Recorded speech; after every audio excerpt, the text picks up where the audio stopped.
Maana ukiingia kwenye ndoa unajitoa kafara, unajua Kwenye ndoa lazima ujitoe. Kwa sababu gani? Unaenda kulea mtoto mkubwa.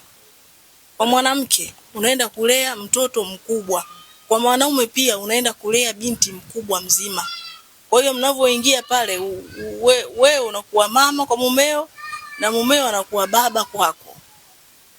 Sometimes binadamu wote wanavyotuona mpaka wazee tunakuwa tunaingiliwa na akili za kitoto. Unatokea huo wakati. Kwa hiyo ukishajifunza jinsi ya kuishi na mtu na kumvumilia, na ukasema kabisa ndoa ni maisha yangu, nikiingia kwenye ndoa ina maana maisha yangu nimeyaingiza pale, ndio kutoa kafara kwenyewe, uko kujitoa kafara. Kwa maana ukubaliane na kila kitu kitakachotokea. Serious, ndio kujitoa kafara. Kwa sababu unaenda kuishi na mtu ambaye kalelewa na wazazi wake ukawa mkubwa mzima. Ukaja na matabia yake 800 kidogo. Umenielewa vizuri? Kujitoa kafara ni kumfanya yule atabadilika. Pale ndio kujitoa kafara. Kwamba huyu tabia zake zilivyo ninaweza kumudu kumrudisha kaa kwenye mstari. Ushampenda na unataka huyo akuoe au huyo umuoe. Lakini tabia sasa pale ziko ambazo uzipendi, yani unafanya nini?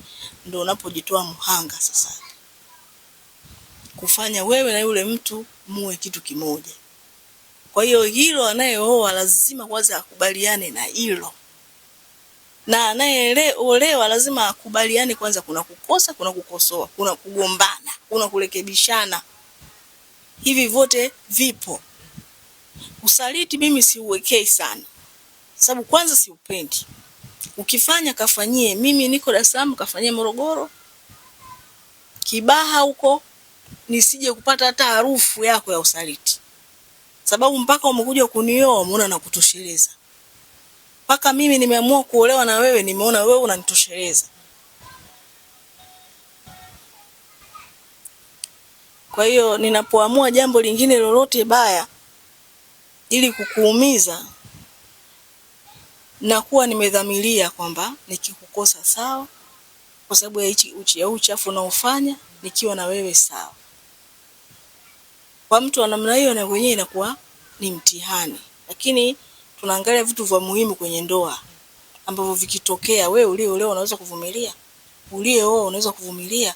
Kwa hiyo jipange huku kabla hapajakutana wawili mkaanzisha maisha. Lazima ujipange, lazima akili yako ikubaliane na changamoto ambazo bado hujazikuta, ila ukikutana nazo uweze kuzimudu vipi ili ndoa yako isiwe kitu rahisi kuvunjika. Unajua kuna wanawake ving'ang'anizi.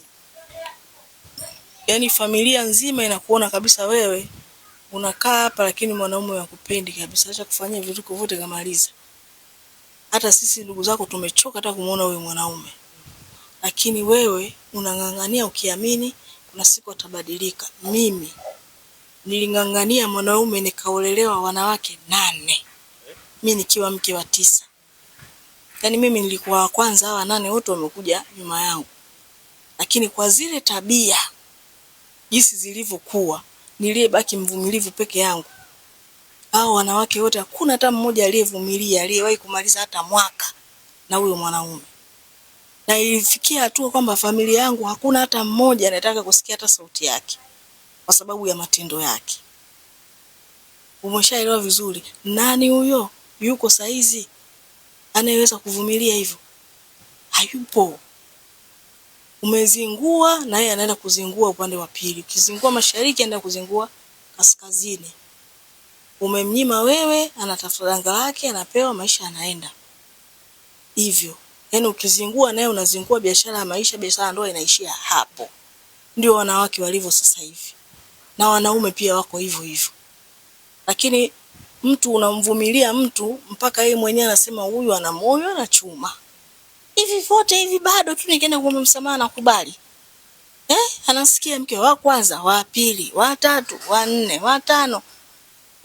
Mtu paka mimba zinatoka kwa sababu ya pressure ya mume ambaye jamani, maisha ya ndoa sio kitu rahisi.